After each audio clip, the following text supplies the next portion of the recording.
शिव और पार्वती दोनों की जिंदगी बड़ी ही खुशी से कट रही थी। धीरे धीरे करीब 1 साल गुजर गए थे। पहली एनिवर्सरी आई थी शिव और पारो की। दोनों ने खूब प्लान बनाए थे अपनी शादी की सालगिरह मनाने की। पूरे रिश्तेदारों को न्योता भिजवा दिए थे घनश्याम सेठ जी। खूब धूम थी घर में। शिव की बहन सुमन भी आई हुई थी अपने बच्चों के साथ। रत्ना की भी बहनें आई थी। किसी शादी से कम नहीं था साज सज्जा। शिव भी मानो जो कसर शादी में अधूरी रह गई थी उसे पूरी करने की कोशिश में लगा हुआ था और बहुत ही खुश था। शिव एक बार फिर से दूल्हे की तरह सजकर तैयार हो गया था और पार्वती दुल्हन की तरह तैयार हुई थी। शिव ने कुछ गहने जैसे कि पैजनी, मांग का टीका, सोने के कंगन एक लाल रंग की पोटली में लाए हुए था किसी ग्राहक को देने के लिए, और आंगन में ही टेबल पर रखकर भूल गया था। अचानक से पारो की नज़र पड़ी तो उसने सोचा कि शायद ये शिव ने उसी के लिए लाया है, तो उसने शिव को परेशान करने के लिए वो गहने अपने अलमारी में छुपा दिए और सोचा कि अब आया ऊंट पहाड़ के नीचे। अब देखती हूँ। मन ही मन खुशी से फूली नहीं समा रही थी आज पारो। उसे पूरा विश्वास था कि शिव ने वो गहने पक्का उसी के लिए बनवाए हैं, इसलिए वो शिव को परेशान करने के लिए गहने छुपा ली थी। पर उसे कहाँ पता था कि इस मजाक की इतनी बड़ी कीमत चुकानी पड़ जाएगी। दुल्हन की तरह सजी हुई पारो आज साक्षात लक्ष्मी स्वरूप लग रही थी। जितने भी रिश्तेदार आए हुए थे सब वाहवाही कर रहे थे। जो भी देखता वो बिना कहे नहीं रह पाता था कि साक्षात राम और सीता मैया की जोड़ी लग रही है। शिव और पारो जिनके पास जाते पैर छूने सभी यही आशीर्वाद देते कि राम और सीता की तरह ही तुम दोनों की भी जोड़ी बनी रहे। दोनों ही प्रेमी युगल जोड़ा एक दूसरे को बार बार देख रहा था और मारे खुशी से फूले नहीं समा रहा था। सभी दोस्त रिश्तेदार खाना खाकर अपने अपने घर जा चुके थे। शिव और पार्वती भी थक गए थे। पार्वती ने रत्ना से आज्ञा लेकर वापस अपने कमरे में बेड पर औंधे मुंह लेट गई थी। थकान भी तो बहुत ही ज़्यादा हो गई थी।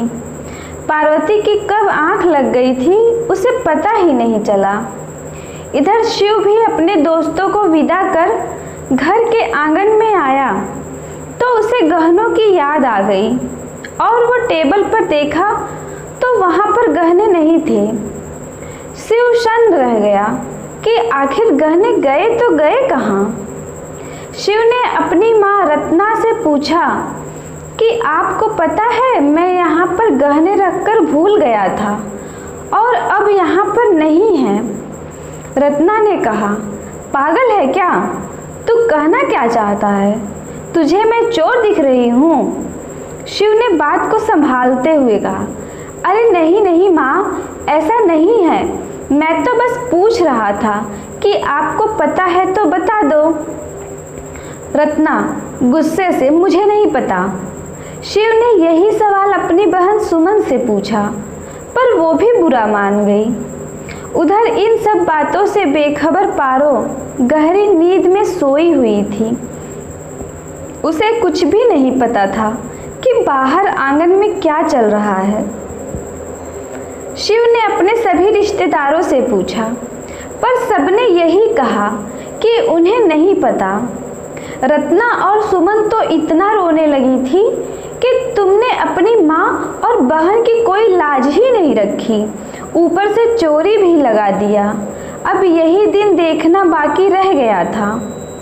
शिव और रत्ना दोनों के बीच कहा सुनी अब और भी बढ़ने लगी थी और बात अब इतनी ज़्यादा बढ़ गई थी कि रत्ना ने कहा कि जरा अपनी सती सावित्री पत्नी से भी पूछ ले, कहीं उसने तो नहीं लिए हैं। शिव, ऐसा हो ही नहीं सकता, उसको तो ये सब बातें पता भी नहीं है माँ, मुझे उससे कुछ पूछने की ज़रूरत नहीं है।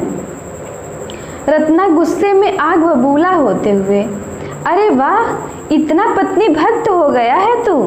4 दिन की आई हुई लड़की पर अपनी माँ बहन से भी ज़्यादा विश्वास हो गया है। शिव, माँ आप बात को यूँ न घुमाइए, मैं तो बस पूछ रहा हूँ, चोरी थोड़ी ही लगा रहा हूँ।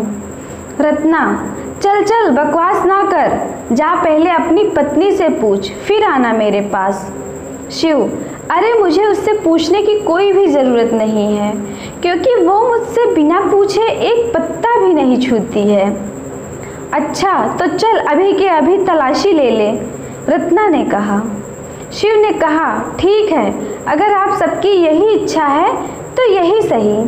कहते हुए शिव अपने कमरे में जाने लगा तो रत्ना ने कहा कि तुम तो रहने ही दो, क्योंकि हमें तुम पर रत्ती भर भी विश्वास नहीं है, क्या पता तुम झूठ ही बोल दो। कहते हुए रत्ना और सुमन दोनों ही पारो के कमरे में चली जाती हैं और देखती हैं कि पारो इन सब परिस्थितियों से बेखबर सो रही थी। रत्ना ने चारों ओर नज़र घुमाया तो देखा कि चाबी तो अलमारी में ही लगी हुई है।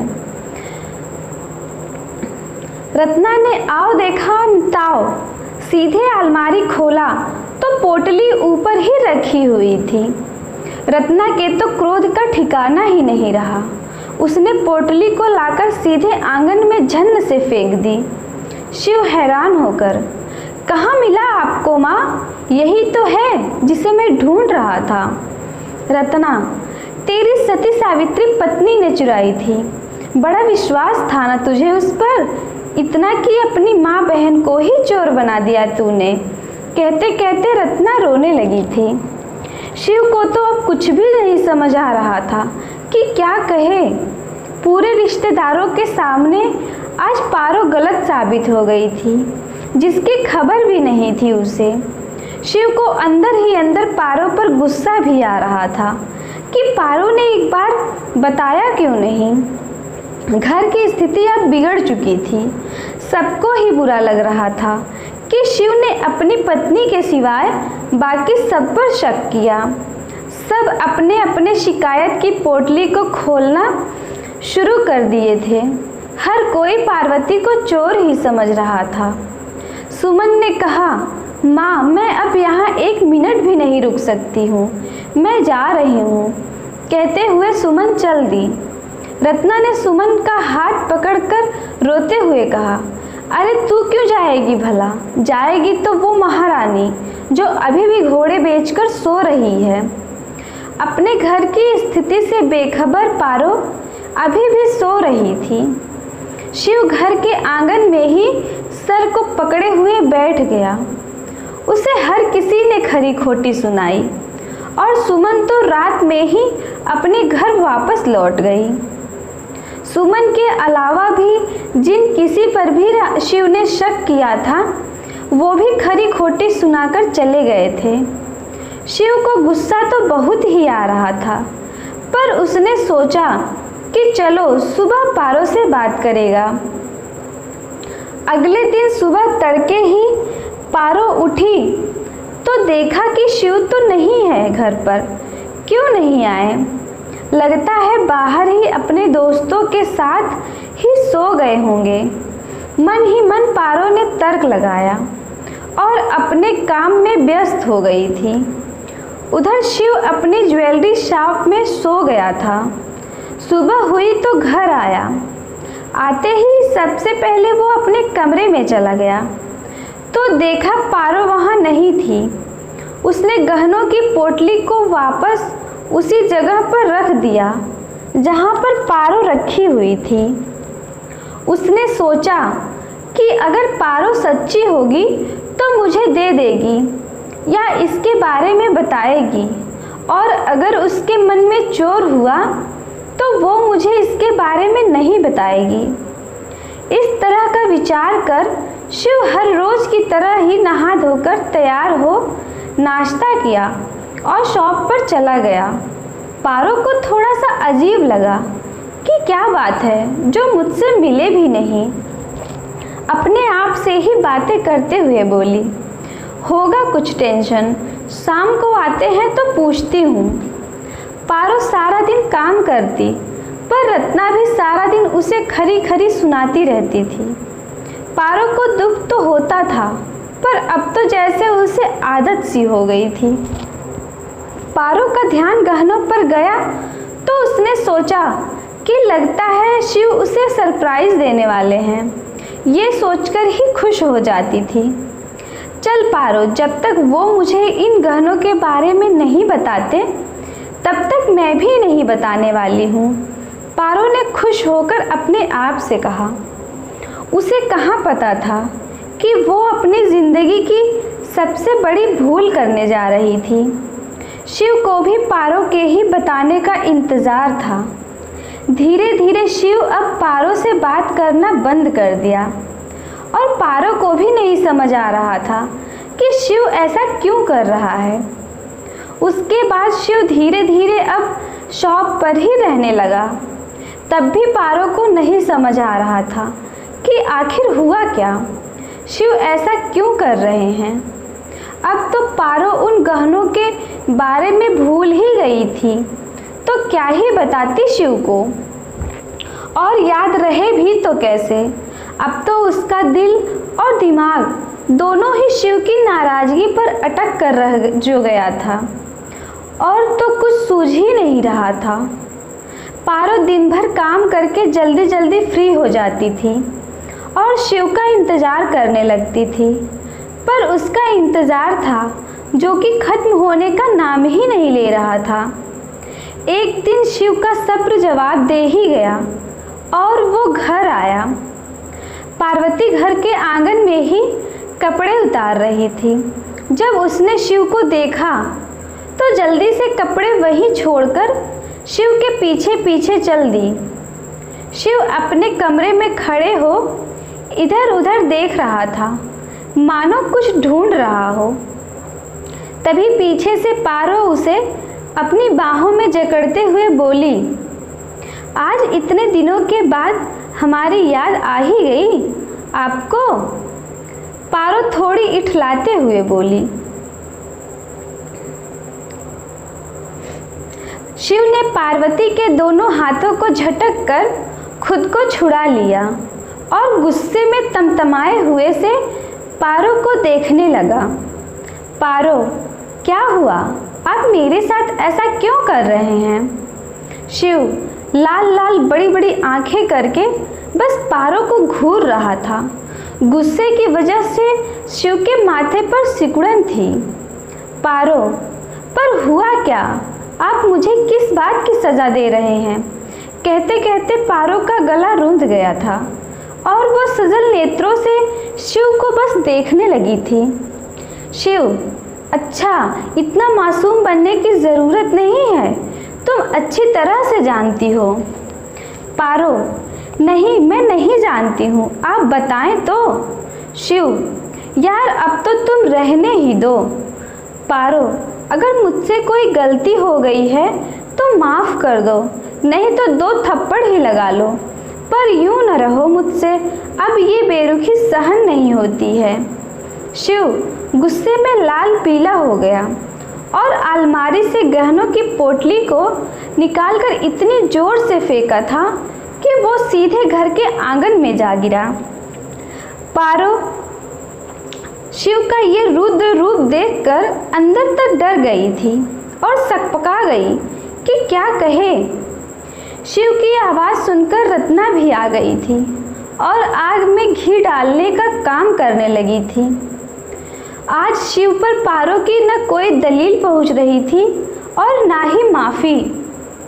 अरे शिव, सिर्फ एक बार तो मुझे अपनी सफाई में कुछ कहने का मौका तो दें आप।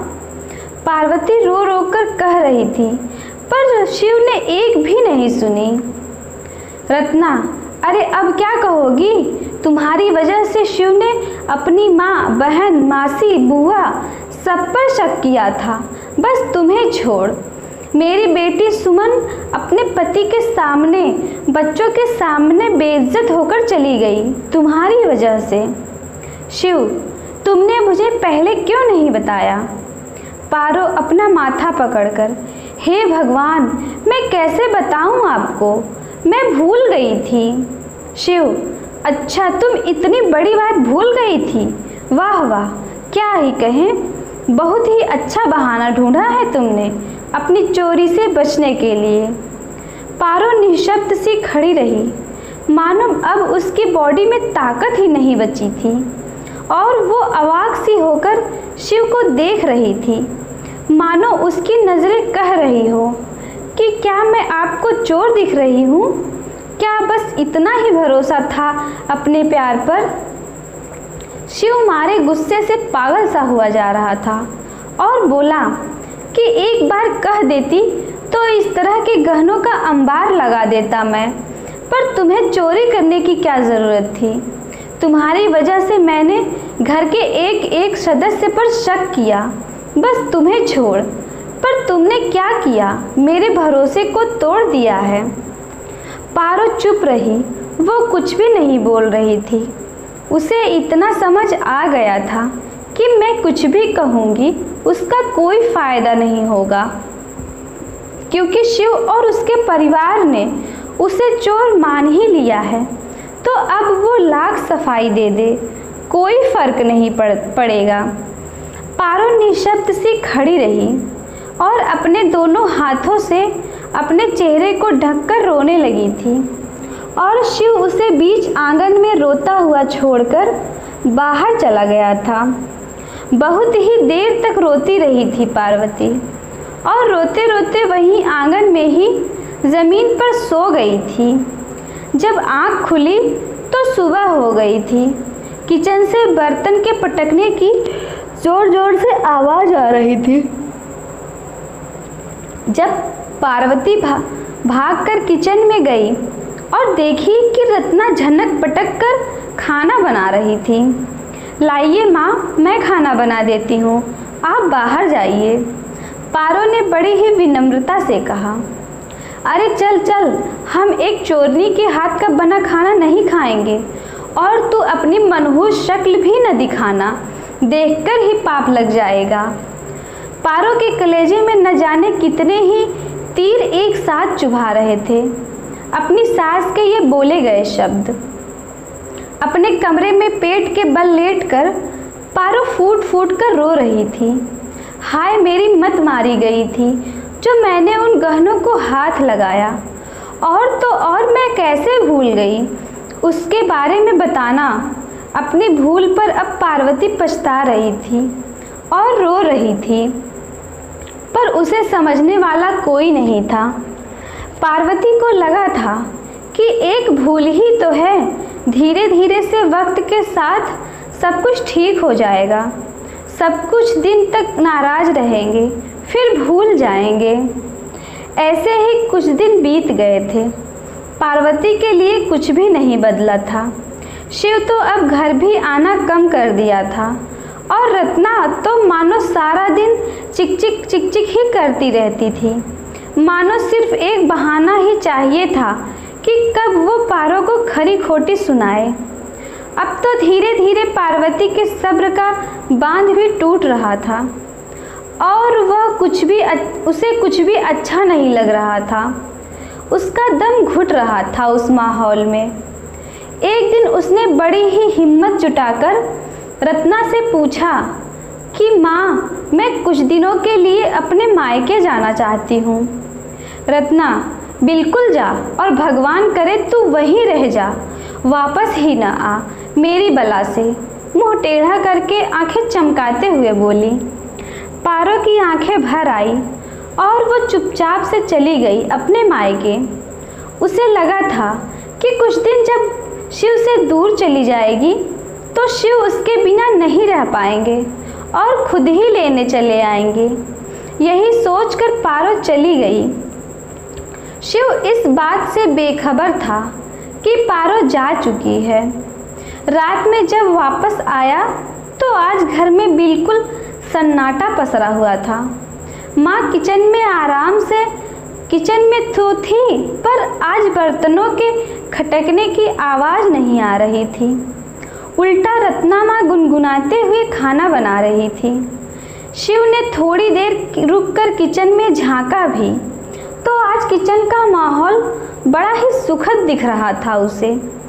शिव बहुत दिनों के बाद अपने कमरे में गया तो देखा कि आज उस कमरे में भी अंधकार सा हुआ था।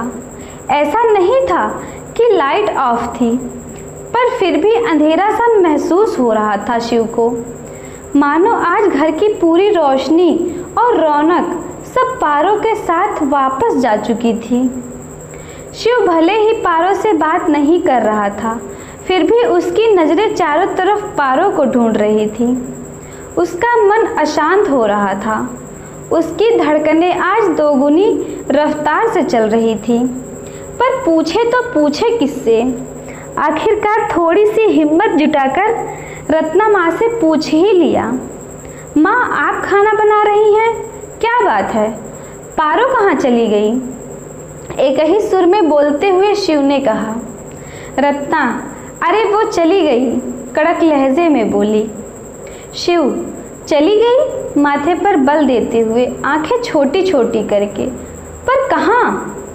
रत्ना आटा गूंथते हुए थाली जोर से पटक कर बोली कि अपने मायके, और कहाँ? शिव को इतना तो समझ आ गया था कि अभी तो माँ बड़ी ही खुशी से खाना बना रही थी, पर शायद पारो का नाम लेना उनको नहीं पसंद। शिव आगे कुछ नहीं बोला और फिर से अपने कमरे में चला गया। अपने कमरे में शिव अपने बेड पर लेट गया और बड़े ध्यान से एक टक ऊपर देखने लगा और सोचने लगा कि क्या एक बार बताकर नहीं जा सकती थी? ऊपर से इस तरह से भला कोई जाता है क्या? कोई नहीं। उसे जब मेरी नहीं पड़ी तो मुझे भी उसकी नहीं पड़ी। जहाँ जाना है जाए, मुझे क्या। शिव बड़ी ही देर तक कभी इस करवट तो कभी उस करवट होता और खुद से ही बातें करता। आज की रात बड़ी ही बोझिल हो गई थी शिव के लिए। उसे विश्वास नहीं हो रहा था कि एक दिन जिस कमरे में पूरा दिन निकल जाता था, आज उस कमरे में एक मिनट भी नहीं बीत रहा है। जिस बिस्तर पर उसे सुकून की नींद आती थी, आज वही बिस्तर शूल की तरह चुभ रहे थे उसे। जिस कमरे में खुशियाँ हर वक्त डेरा रहता था खुशियों का, मानो आज वहाँ भूतों का बसेरा हो गया हो। बड़ी ही देर तक शिव को नींद तो नहीं आई और न ही चैन मिला, तो वह बाहर द्वार पर आकर खुले आसमान में लेट गया और बड़े ही गौर से तारों को देख रहा था। पर ये क्या, आज तो मानो तारे भी उसे जीभ दिखाकर चिढ़ा रहे थे। शिव का मन बेचैन था और भला क्यों ना हो, एक प्यार भरा दिल जो तोड़ा था उसने। शिव था तो एक मर्द ही, आज उसकी मर्दानगी को चोट लगी थी। उसे पार्वती के घर छोड़ने से ज़्यादा दुख इस बात का था कि उसने मुझे नहीं बताया। उसे दुख इस बात का था कि वो इस तरह से घर छोड़ गई, जिसकी वजह से हमारे परिवार की जग हंसाई होगी। बस इसी गुरूर में वो भी जिद में चुपचाप बैठ गया और पार्वती से कभी नहीं मिलने की सौ ले ली। इधर पार्वती आ तो गई थी, पर दिल और दिमाग दोनों वहीं पर अटके हुए थे। उसे अभी भी शिव की और बाकी घर वालों की चिंता होती रहती थी। पार्वती को हर दिन हर पल या तो शिव का इंतज़ार रहता था या फिर उसके संदेश का इंतज़ार रहता था। 90 के दशक में इतना फ़ोन हर किसी के पास तो होता ही नहीं था। बस होता था तो खाकी यूनिफॉर्म पहने डाकिया, मानो इकलौता सहारा वही था जो कि हर किसी की चिट्ठी पहुंचाता था। जब भी कोई डाकिया उधर से गुजरता तो पारो की आंखों में एक उम्मीद भरी चमक आ जाती थी और अगले ही पल वो उम्मीद टूट जाती थी और पारो यही सोचती थी कि क्या शिव को एक बार भी मेरी याद नहीं आती? ये सोचकर उसकी आंखें भर आती थी। कभी कभी तो लगता था कि कहीं घर छोड़कर गलती तो नहीं कर दी मैंने। मुझे तो लगा था कि जितना प्यार मैं उनसे करती हूँ उतना ही वो भी मुझसे करते होंगे, या फिर एक खूबसूरत वहम था। हाँ, बिल्कुल वहम ही रहा होगा, नहीं तो क्या एक पल में ही वो मुझे दोषी मान लेते। पार्वती ये सब कुछ अपने ही मन में ही सोचे जा रही थी। डर सा लगता है कभी कभी ये सोचकर कि कहीं वे न मिले तो क्या होगा। जिनकी इंतज़ार में मैं सांसें ले रही हूँ, मैं जिंदा हूँ। पार्वती के मन में एक अनजाना सा डर अब घर कर रहा था, जिसे वो चाह कर भी नहीं मिटा पा रही थी। पारो यूँ तो सारा दिन घर का काम करती थी, पर रात को जब सोने जाती थी तो उसके दिल में जो दर्द की कसक, दर्द की टीस सी उठती थी उसके तन बदन में, जिससे उसकी आंखों से गर्म गर्म आंसू सैलाब की तरह बह पड़ते थे और वो तकिए को अपने मुंह में दबाए रोती रहती थी। पार्वती की हर रात इसी इंतज़ार में कटती थी कि अगली रात ऐसी नहीं होगी, अगली सूरज की किरणें शिव को भी ले आवेंगी। पर फिर से उसका दिल टूटता और फिर से उसी दर्द के साए में पनाह लेकर सो जाया करती थी। पार्वती की सौतेली माँ भी उसे दिन रात अब बस इसी के ताने दिया करती थी कि न जाने कितने और कौन से कांड करके अकेले ही भाग कर आ गई, और तो और मेरे कलेजे पर बैठ गई, मर भी नहीं जाती है। और भी इस प्रकार की हजार बातें सुननी पड़ती थी उसे। कभी कभी तो पार्वती को लगता था कि काश मैं अपनी सास के ही ताने सह ली होती तो ही अच्छा होता। यहाँ के ताने तो सहन भी नहीं हो रहे हैं। भीगी भीगी पलकों से अपनी माँ पिता को देखकर खामोश हो जाती थी, मानो उसकी आंखें कह रही हों कि पापा, माँ की मैं सगी ना सही पर आपकी तो हूँ। पर वो भी अनदेखा और अनसुना कर चुपचाप से निकल लेते थे। धीरे धीरे करीब 6 महीने गुजर चुके थे। पार्वती ने बड़ी ही हिम्मत जुटाकर अपने पिता से कहा कि पापा, आप मुझे मेरे ससुराल छोड़ दें। इतना सुनते ही तो पापा का पारा आसमान पर पहुंच गया। क्या क्या कहा? जरा एक बार फिर से तो बोलना। पारो, वही जो आप सुनकर भी अनसुना कर रहे हैं। मुझे मेरे ससुराल में ही छोड़ दीजिए। वैसे भी मेरी ही मत मारी गई थी जो मैं यहाँ चली आई। मेरी ज़िंदगी की सबसे बड़ी भूल थी जिसे मैं सुधारना चाहती हूँ। मुझे नहीं पता था कि जिस तकलीफ़ से उबरने के लिए मैं पिता के घर का सहारा ले रही हूँ, वही सहारा मुझे सबसे ज़्यादा दर्द देगा। भरी भरी आँखों से पार्वती अपने पापा से ये सब बातें कह रही थी। पापा, एक बात कहूँ बेटा, अब आ ही गई हो तो भुगतो। तुम मर जाओगी पर मैं तुम्हें वहाँ छोड़ने तो कदापि नहीं जाऊँगा, चाहे कुछ भी हो जाए। क्योंकि वो लोग जब तक तुम्हें खुद लेने न आ जाते या फिर संदेशा नहीं भिजवाते, तब तक मैं तो नहीं छोड़ने जाऊँगा। 2 टूक में पिता ने जवाब दे दिया। पारो थोड़ी देर तक सिसकती रही और फिर बोली, ठीक है, तो कम से कम माँ को तो आप समझा बुझा कर चुप करा सकते हैं ना। झल्लाते हुए बोली। उनकी बाड़ों की तरह चुभने वाले ताने नहीं सहन होते हैं मुझसे, नहीं सहन कर पा रही हूँ मैं। कहते कहते पारो वहीं ज़मीन पर बैठकर अपने दोनों हाथों से चेहरे को ढककर रोने लगी थी और बड़ी ही देर तक रोती रही थी, मानो आज सारा दुख दर्द आँखों के रास्ते ही बहा देगी। इधर शिव भी व्याकुल हो उठता था, पर उसका पुरुषत्व का अहम उसे झुकने नहीं देता था। वो सोचता था कि जैसे गई है वैसे ही चली आए, मैं भला क्यों जाऊं। वही सोच रत्ना की भी थी। गई तो बड़े ताव से थी तो भुगते। सभी अपने अपने अहम की गठरी को लादे हुए बैठे थे। पर इन सब में क्या सिर्फ पार्वती का ही नुकसान था? नहीं, शिव का भी तो हो रहा था, पर किसी को भी नहीं पड़ी थी इन दोनों की। पार्वती को तो बस अब यही उम्मीद थी कि अब शिव आएंगे, अब शिव आएंगे, अब शिव आएंगे। हर रोज़ उसकी उम्मीद टूटती थी और दूसरे ही दिन नई उम्मीद का जन्म होता। कभी कभी पार्वती का मन ज़्यादा अधीर हो उठता था तो वो गंगा जी के घाट पर थोड़ी देर के लिए बैठ जाया करती थी और बस गंगा की लहरों को बड़े ही ध्यान से देखती रहती थी, मानो वो लहरों में छिपी हुई खामोशी को महसूस कर पा रही है, क्योंकि एक लहर उसके भीतर भी तो हिलोरे मार रहा था जिसे सिर्फ वही महसूस कर पा रही थी।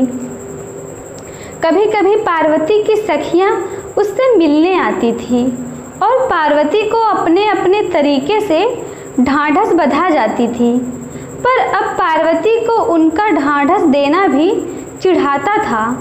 पार्वती अब खुद को और भी ज़्यादा काम में बिजी रखने लगी थी। घर का झाड़ू पोछा, खाना बनाना, कपड़े धोना, अपने छोटे भाई बहनों को नहलाना धुलाना, सारी जिम्मेदारी संभाले हुए थी। इन सब में वो खुद को अब खोती जा रही थी। जिस पारो को गहनों से प्रेम था, अब वो उन्हीं गहनों से नफरत करने लगी थी। जो पारो हमेशा सजी सवरी गुड़िया की तरह रहती थी, अब वो कई कई दिनों तक तो अपने बालों को भी नहीं संवारती थी। एक दिन तो पारो से मिलने उसकी बचपन की सहेली सुजाता आई। उससे पारो की ये दशा देखी नहीं जा रही थी। उसने पारो से कहा कि क्या पारो, तूने अपना क्या हाल बना रखा है? पारो सुजाता के गले से लिपटकर खूब रोती रही। उसके आंसू रुकने का नाम ही नहीं ले रहे थे। आज उसके हृदय की पीड़ा और वेदना मानो सारे बांध तोड़कर बाहर आ गए थे। क्या करूं मैं सुजाता, तू ही बता। क्या मैंने इतनी बड़ी गलती कर दी जिसकी ये सज़ा मुझे मिली? क्या मैं इतनी बड़ी सज़ा की हकदार हूँ? सुजाता अपने सीने से पारो को लगाए हुए उसकी पीठ पर प्यार से अपने हाथ से सहला रही थी और वो भी पारो की विरह पीड़ा को महसूस कर रही थी और रोए जा रही थी। क्या कहूँ पारो, बस मैं इतना जानती हूँ कि तू चोर नहीं है।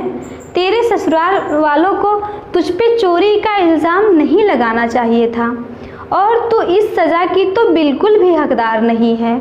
जो गुनाह तूने किया ही नहीं, उसकी सज़ा कैसी? पारो, तू ही बता, मैं क्या करूं? मेरा तो अब जीना भी दूभर हो गया है।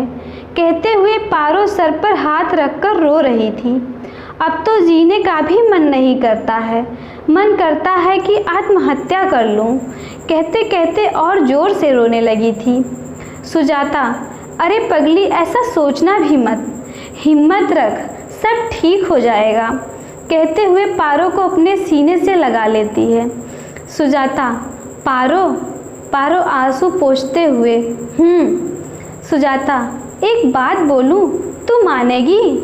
पारो, हाँ, अब तेरी बात ना मानूं ये भी हो सकता है भला।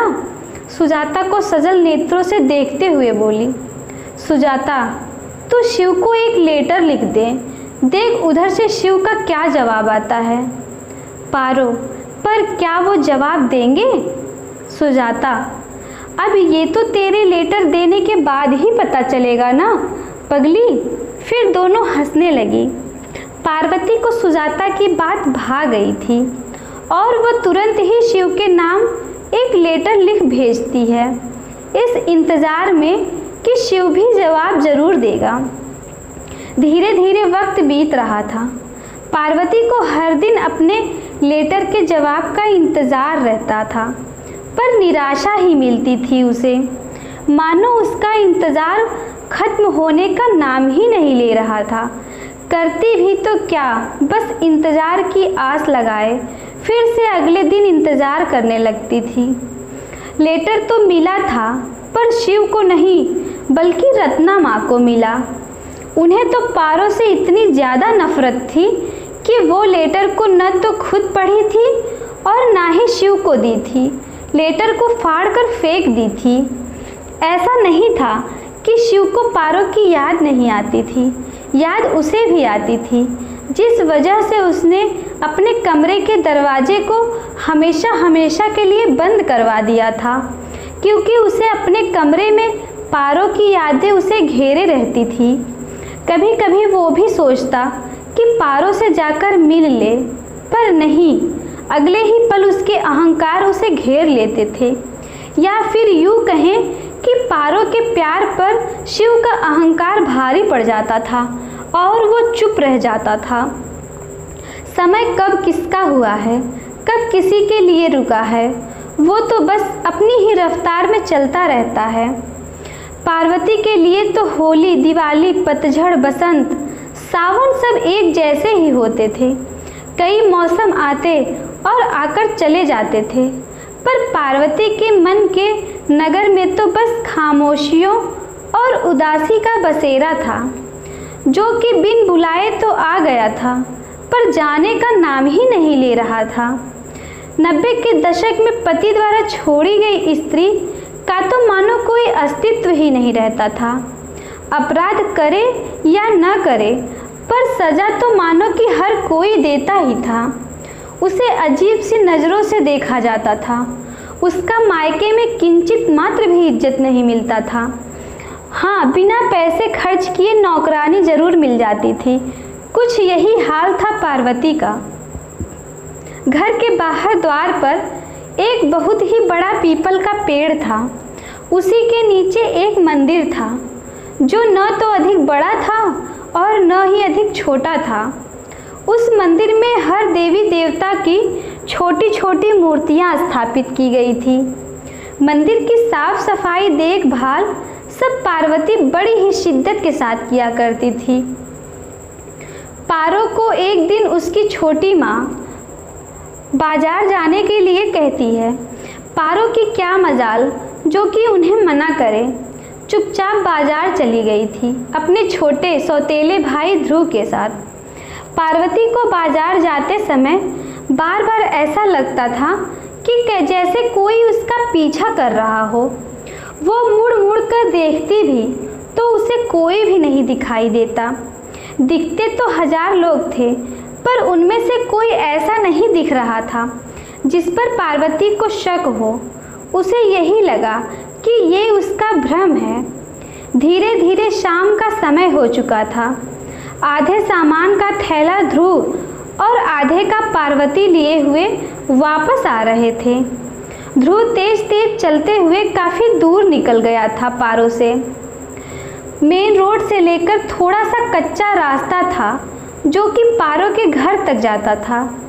अब पारो एकदम से अकेली तेज तेज कदमों से बिना इधर उधर देखे चली जा रही थी। अचानक से उसे फिर से ऐसा लगा कि कोई है जो उसके पीछे बड़ी ही तेजी से बढ़ रहा है। पारो थोड़ा सा रुक जाती है और ज्यों ही पीछे देखने के लिए अभी मुड़ी ही थी कि अपने सामने एक हट्टे कट्टे नौजवान लड़के को देखकर डर गई थी। अभी वो कुछ कह पाती कि लड़के ने पारो की कलाई को पूरी ताकत से पकड़ लिया और उसके हाथों को अपने सीने पर रखते हुए कहा, लड़का, पार्वती, मैं तुमसे प्यार करता हूँ। पारो डर के मारे थर थर काँप रही थी और अपने हाथों को लड़के से छुड़ाने की कोशिश कर रही थी। छोड़ो, छोड़ो मुझे। लड़का, नहीं छोड़ूंगा।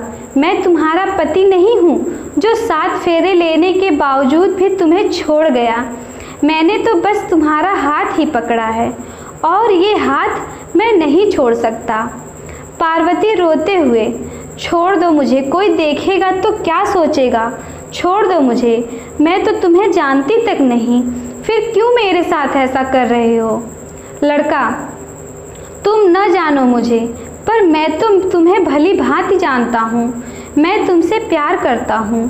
कहते हुए लड़के की भी सांसें तेज हो गई थी और उसकी आंखें एकदम से लाल रंग की हो रही थी।